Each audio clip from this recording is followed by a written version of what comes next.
दिवाली में ये 6 गलती में से कोई भी एक गलती आपका दिवाला निकाल सकता है। आधा माल मैं दिवाली में निकाल दूंगा, उसके बाद शादी आने वाली है तो आधा माल मैं शादी में निकाल दूंगा। उधारी के पैसे सिर्फ आपके बही खातों में दिखेंगे, आपके गले में कभी भी पैसे नहीं आएंगे। आप दूसरे के कस्टमर को भी अपना लॉन्ग टाइम कस्टमर बना सकते हैं। व्यापारी भाई इस दिवाली अपने बिजनेस में ये 6 गलतियों से बचे, नहीं तो ये 6 गलती में से कोई भी एक गलती आपके सेल्स को गिरा सकती है, आपके प्रॉफिट्स को कम करा सकती है, आपके कस्टमर को आपसे दूर कर सकती है। एक गलती की कीमत तुम क्या जानो व्यापारी बाबू। क्या बोला तूने? यदि आपने जिंदगी भर में अपने बिजनेस में 99 अच्छे डिसीजन लिए हैं, लेकिन यदि आपने 100 में से एक डिसीजन गलत लिया है तो वह 99 डिसीजन पर वो एक गलती बहुत भारी पड़ सकता है। वह एक गलती आपके सेल्स को कई गुना गिरा सकता है, आपके प्रॉफिट्स को खा सकता है। और दिवाली में ये 6 गलती में से कोई भी एक गलती आपका दिवाला निकाल सकता है। यहाँ पर हम 6 गलती के बारे में तो बात करेंगे ही करेंगे, लेकिन उसके सॉल्यूशन के बारे में भी बात करेंगे। ये बड़ी अच्छी बात कही आप, क्योंकि दिवाली आ रही है और इस दिवाली में आपको अपने सेल्स को कई गुना कैसे करना है, ये सारी चीजों के बारे में बात करेंगे। लेकिन उससे पहले वीडियो को लाइक जरूर करिए दोस्तों। यहाँ पर आप वीडियो तो देखते जरूर हैं, आप कहते हैं कि चैनल पर बहुत ही अच्छे वीडियो डाले जाते हैं, आपका थंबनेल भी अच्छा रहता है, आपका वीडियो भी अच्छा रहता है, लेकिन आप वीडियो को लाइक नहीं करते हैं। और जितने भी लोग इस वीडियो को देखते हैं उसमें से ज्यादातर लोग हमारे सब्सक्राइबर नहीं है। तो लाल कलर का जो सब्सक्राइब का बटन है उसे प्रेस जरूर करिए, और यही मेरे लिए दिवाली का गिफ्ट होगा दोस्तों। फर्स्ट नंबर गलती है ओवर बाइंग। इंडिया में ज्यादातर व्यापारी ऐसे हैं जिसमें से 90% व्यापारी भाई खाता मेंटेन नहीं करते हैं। खाता मेंटेन का मतलब ये है कि कितना माल कब बिक रहा है, कौन सा प्रोडक्ट कौन से फेस्टिवल में बिकते हैं, कौन सा प्रोडक्ट कौन से सीजन पर बिक रहे हैं, ये सारी चीजों का हिसाब किताब नहीं होता है। वे अपने बाइंग और सेलिंग का हिसाब नहीं रख पाते हैं, इसीलिए बहुत सारे व्यापारी भाइयों के पास एग्जैक्टली कोई डेटा नहीं होता है और वे तुक्का के साथ माल खरीदने जाते हैं। एक एग्जाम्पल के साथ समझते हैं। एक ऐसा व्यापारी भाई है जो कि अपने शॉप में गोदरेज, टीवी और रेफ्रिजरेटर और बहुत सारे फर्नीचर वगैरह बेचता है। तो प्रोडक्ट को भरने के लिए सीधा कंपनी से बात करती है कि मुझे 100 गोदरेज चाहिए, 100 टीवी चाहिए, 100 रेफ्रिजरेटर चाहिए और 100 मुझे सोफा सेट चाहिए। और वहाँ पर कंपनी उनके सामने एक स्कीम लाती है, एक ऑफर लाती है कि यदि आप अभी 200 गोदरेज बुक कराते हैं तो आपको जो गोदरेज 30,000 रुपए की एक आती है वह आपको अभी पड़ेगी 22,000 रुपए। और 300 पीस बुक कराते हैं तो वही जो 30,000 रुपए का गोदरेज है जो 22,000 में आ रही थी 200 गोदरेज बुक कराने के बाद, अब 300 गोदरेज बुक कराने के बाद वही गोदरेज का रेट हो जाएगा 20,000 रुपए। अब यहाँ पर ये तो गोदरेज में स्कीम हो गया, इसी तरीके से टीवी, रेफ्रिजरेटर और सोफा सेट में भी वहाँ पर स्कीम कंपनी ने लाए हुए हैं। यहाँ पर व्यापारी भाई ये सोचता है कि भैया मेरा जो 10,000 रुपए है वह पर पीस बच रहा है। अब व्यापारी भाई सोचता है कि भैया दिवाली आ रही है, आधा माल मैं दिवाली में निकाल दूंगा, उसके बाद शादी आने वाली है तो आधा माल मैं शादी में निकाल दूंगा। और इस तरीके से वह स्कीम के चक्कर में आकर 300 पीस गोदरेज को बुक करा देता है। कंपनी ने तो अपना माल बेच दिया, क्या उसने गलत किया? नहीं भाई साहब, उसने गलत नहीं किया। अब आप बोलेंगे कि गलत क्या हुआ? यहाँ पर व्यापारी भाई ने सोचा नहीं कि उसका माल कितना बिकता है, वह कितना माल बेच सकता है। यदि व्यापारी भाई के पास कोई हिसाब किताब होता कि मैं साल भर में 100 से 150, 200 पीस बेच सकता हूँ तो वह उतना ही माल भरता ना। लेकिन उसके पास कोई हिसाब किताब नहीं है, उसके पास कोई खाता मेंटेन नहीं है अपने प्रोडक्ट का कि वह कितना माल बेचता है, कितना माल वह साल में खरीदता है और कितना माल बेचता है।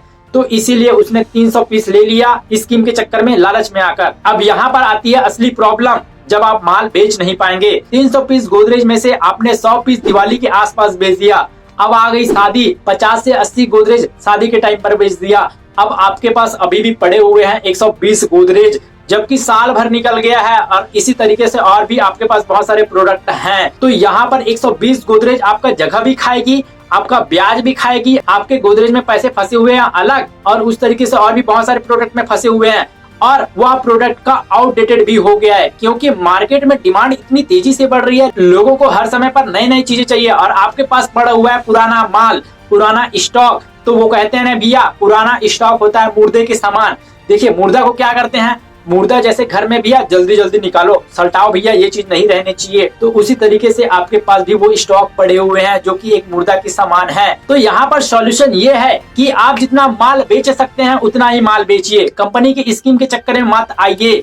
क्योंकि दिवाली में देखिए 40-50 क्वांटिटी ऊपर नीचे चलता है, जिसे आप बाद में निकाल सकते हैं। उसमें से यदि 2-4 माल नहीं भी निकला 2-4 साल बाद तो कोई फर्क नहीं, क्योंकि आप उस प्रोडक्ट के ऊपर पैसे कमा चुके हैं। लेकिन यदि आपके पास 100-200 क्वांटिटी बच गई तो आपका पैसा पूरा फंस जाता है, आपकी अर्निंग फंस जाती है। जितना माल आप बेच सकते हैं, चाहे आप कोई भी प्रोडक्ट हो, चाहे आप किसी भी फील्ड में हो, उतना ही माल खरीदिए। दूसरा नंबर गलती ये है कि उधारी पर ज्यादा माल बेच देना। पहला नंबर गलती आपने ये किया कि आपने जरूरत से ज्यादा सामान ला लिए, लेकिन आपने अपना स्टॉक निकालने के लिए, टारगेट पूरा करने के लिए बहुत सारा माल उधारी पर दे देते हैं। किसी कस्टमर का फोन आया भैया आपके पास कि सेठ जी मेरे को 50 से 80 क्वांटिटी में गोदरेज चाहिए, आपने बिना सोचे समझे भिजवा दिया भैया। अब उसके पास से 40-50 क्वांटिटी ही गोदरेज निकल पाया साल 2 साल में, तो उसके आधे पैसे ही आपके पास आ पाएंगे। तो यहाँ पर उधारी के चक्कर में अपना स्टॉक निकालने की कोशिश ना करिए, क्योंकि उधारी का 50% ही आ पाता है और उधारी का पैसा निकालना हर किसी को नहीं आता है। भले कम रेट में बेच दीजिए, क्योंकि उससे आपके नगद में पैसे तो खड़े होंगे, उधारी के पैसे सिर्फ आपके बही खातों में दिखेंगे, आपके गले में कभी भी पैसे नहीं आएंगे। जब भी आप उधारी देते हैं तो ये देखिए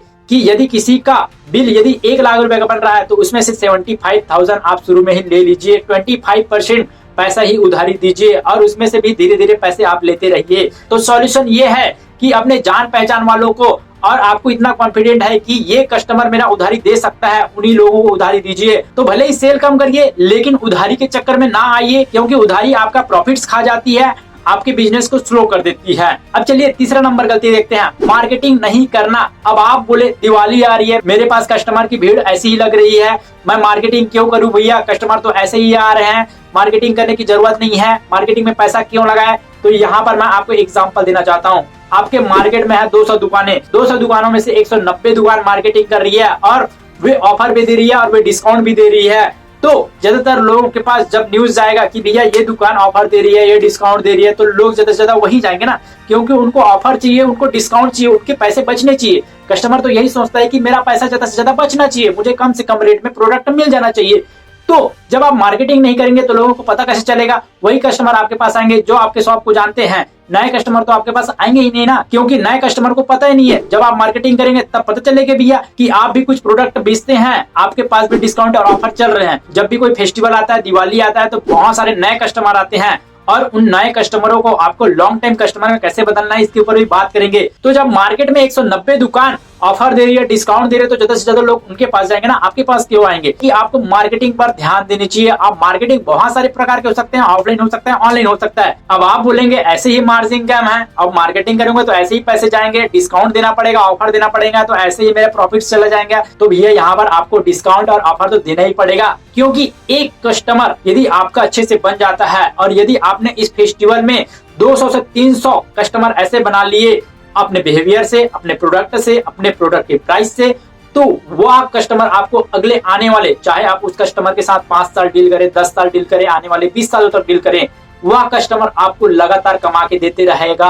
आप सिर्फ गोदरेज ही नहीं बेच रहे थे, आप टीवी भी बेच रहे थे, आप सोफा सेट भी बेच रहे थे, आप रेफ्रिजरेटर भी बेच रहे थे। और कस्टमर को यदि आपका प्रोडक्ट अच्छा लगता है, प्राइस अच्छा लगता है, आपका बिहेवियर अच्छा लगता है, तो वह अपने फ्रेंड्स को भी भेजेगा, अपने रिलेटिव्स को भी भेजेगा और भी बहुत सारे लोगों के पास माउथ पब्लिसिटी करेगा, यानी कि मार्केटिंग करेगा। तो यही चीज होता है मार्केटिंग का पावर। वह एक कस्टमर आपसे साल भर में लाख रुपए का सामान खरीदेगा और उस लाख रुपए में से यदि आप एक कस्टमर से 30,000 रुपए भी कमाते हैं, तो ऐसे ऐसे यदि आपके पास 200 से 300 कस्टमर भी हैं पक्के वाले, तो वह अगले आने वाले 5 से 10 सालों में आपको करोड़पति बना सकते हैं। तो इसीलिए आपको लॉन्ग टाइम का सोचना है। अब लॉन्ग टाइम कस्टमर कैसे बनाना है इसके ऊपर भी बात करेंगे। तो सॉल्यूशन यही है कि मार्केटिंग करिए। मार्केटिंग में यहाँ पर आप लाख से 2 लाख रुपए, 10 लाख रुपए लगाते हैं, लेकिन उससे ज्यादा आप कमा लेते हैं। तो मार्केटिंग में पीछे ना हटिए, ऑफर दीजिए, कस्टमरों को डिस्काउंट दीजिए, क्योंकि आजकल लोग ऑफर और डिस्काउंट ही देखते रहते हैं। जब भी ऑफर और डिस्काउंट की बात होती है, लोग वहीं भीड़ लगाते हैं, चाहे वह ऑफलाइन जगह हो या फिर ऑनलाइन जगह हो। आई होप यह वीडियो आपको मजा आ रहा होगा। वीडियो को लाइक करिए और चैनल पर नए होंगे तो चैनल को सब्सक्राइब जरूर करिए। चलिए जानते हैं 4th नंबर गलती को, सेल ऑन मार्केट डिमांड नहीं करना।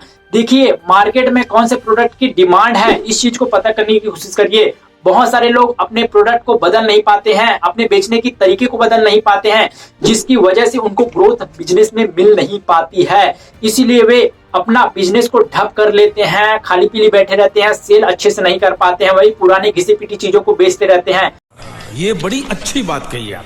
तो मार्केट क्या डिमांड कर रहा है, लोगों को क्या चाहिए, इसके बारे में पता करते रहिए और इस चीज को लाइए और ज्यादा से ज्यादा सेल करिए। जब आप ज्यादा माल बेचते हैं तब आपकी प्रॉफिट भी ज्यादा होती है और आपके बिजनेस में ग्रोथ होने लगता है। तो सॉल्यूशन ये है कि मार्केट में क्या डिमांड चल रहा है, अपने कस्टमरों को पूछिए, मार्केट में बाहर निकल के देखिए अपने शॉप से कि मार्केट में क्या डिमांड चल रहा है। इन चीजों को पता करने की कोशिश करिए। आफ्टर कोरोना के बाद मार्केट बहुत ही तेजी से बदल रहा है। ये चीज मैं अपने खुद बिजनेस में देख पा रहा हूँ, क्योंकि सोशल मीडिया का जमाना आ गया है और लोग नए नए प्रोडक्ट को सोशल मीडिया पर देख रहे हैं और वही चीज वे अपने पास देखना चाहते हैं, अपने पास होना चाहते हैं। गलती नंबर 5 ये है कि दिवाली के दिन पर मेन जो हेड होता है, जो व्यापारी भाई होता है, वे खुद बेचने पर ध्यान देता है। यहाँ पर मैं आपको एक चीज बता देना चाहता हूँ, दिवाली के दिन, फेस्टिवल के दिन यदि कस्टमर आपके पास आया है तो वह प्रोडक्ट लेके जाएगा। वहां पर डिपेंड करता है कि आपका प्रोडक्ट कैसा है, उसका प्राइस कैसा है, आपका बिहेवियर कैसा है, आपके बेचने का तरीका कैसा है। आप दिवाली के दिन या फिर फेस्टिवल के दिन बेचने की कोशिश बिल्कुल ना करिए, क्योंकि कस्टमर आया है तो प्रोडक्ट लेके जाएगा ही जाएगा।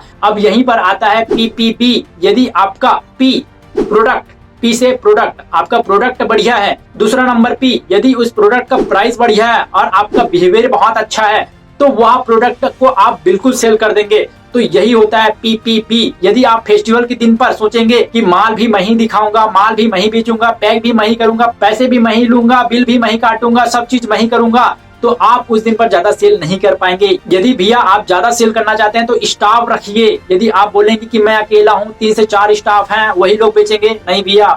आपको पता है फेस्टिवल के दिन, दिवाली के दिन बहुत सारे लोग आने वाले हैं, तो ज्यादा से ज्यादा स्टाफ हायर करिए। आपको टॉप पर बैठना है, जहां से आपको कस्टमर भी दिखे, कस्टमर को कौन सा चीज चाहिए, ये सारी चीजें आपको एक जगह से दिखनी चाहिए, जहां से आप सारी चीजों को हैंडल कर पाएंगे और ज्यादा से ज्यादा सेल कर पाएंगे। और यहाँ पर आप अपने बच्चे या फिर फैमिली को इन्वॉल्व कर सकते हैं फेस्टिवल के दिन पर कि बेटा शॉप में बैठो, देखो, क्योंकि फेस्टिवल में शॉप में जितना से ज्यादा लोग रहते हैं उतना ही बेटर होता है ज्यादा से ज्यादा प्रोडक्ट बेचने के लिए। यदि आप बढ़िया लोगों का सीक्रेट जानना चाहते हैं कि वे अपने फैमिलियों में कैसे बिजनेस को आगे बढ़ा पाते हैं, कैसे एक बिजनेस को जीरो से लाखों से करोड़ों रुपए का बिजनेस बना लेते हैं, तो उसके ऊपर ऑलरेडी हमने सीक्रेट ऑफ बढ़िया बिजनेस का वीडियो बनाया हुआ है। आई बटन या फिर डिस्क्रिप्शन में उसका लिंक मिल जाएगा दोस्तों, उस वीडियो को जाकर जरूर देखिए, जिससे आप भी बिजनेस के बारे में बहुत कुछ सीख पाएंगे। तो सॉल्यूशन ये है कि आपको दिवाली के दिन पर सेल पर बिल्कुल भी ध्यान नहीं देना है। कस्टमर आया तो प्रोडक्ट लेकर जाएगा भैया, वहां पर आपका प्रोडक्ट सही होना चाहिए, प्राइस सही होना चाहिए, आपके बेचने का कला सही होना चाहिए, आपका बिहेवियर सही होना चाहिए, और बिहेवियर से ही आपको लॉन्ग टाइम कस्टमर मिलेंगे। यही है हमारा गलती number 6, make new customer on behaviour. बहुत सारे लोगों का बिहेवियर अच्छा नहीं होता है, वे रफ टफ तरीके से कस्टमरों से बात करते हैं। यदि आपका बिहेवियर बहुत अच्छा है, आप दूसरे के कस्टमर को भी अपना लॉन्ग टाइम कस्टमर बना सकते हैं। हमेशा हंसकर बात करें, कस्टमर के भलाई के बारे में सोचे। आपका भलाई जाता है सेकंड नंबर पर, लेकिन सबसे पहला भलाई होता है कस्टमर की भलाई। इस दुनिया में जितने भी बड़े बड़े बिजनेस बने हुए हैं वे कस्टमर की, वे लोगों की हेल्प के लिए बने हैं। जब वे हेल्प करते हैं तो वे अपना बिजनेस ऑटोमेटिक बड़ा कर पाते हैं। ये 6 गलती में से आप कौन सी गलती के बारे में नहीं जानते थे, हमें कमेंट करके जरूर बताइए। वीडियो कैसा लगा इसके बारे में भी कमेंट करके बताइए। वीडियो को लाइक करिए, जो भी बिजनेस करना चाहते हैं उनके साथ इस वीडियो को शेयर जरूर करिए। चैनल पर नए होंगे तो चैनल को सब्सक्राइब जरूर करिए। आने वाली दिवाली के लिए आप सभी को शुभकामनाएं, और आपका प्रोडक्ट अच्छा बिके, आपका माल अच्छा बिके, आप अपने बिजनेस में दिन दुगुनी रात चौगुनी करो। मैं आपको मिलूंगा किसी नेक्स्ट वीडियो में, तब तक के लिए जहां भी रहो सीखते रहो, सिखाते रहो। Good bye.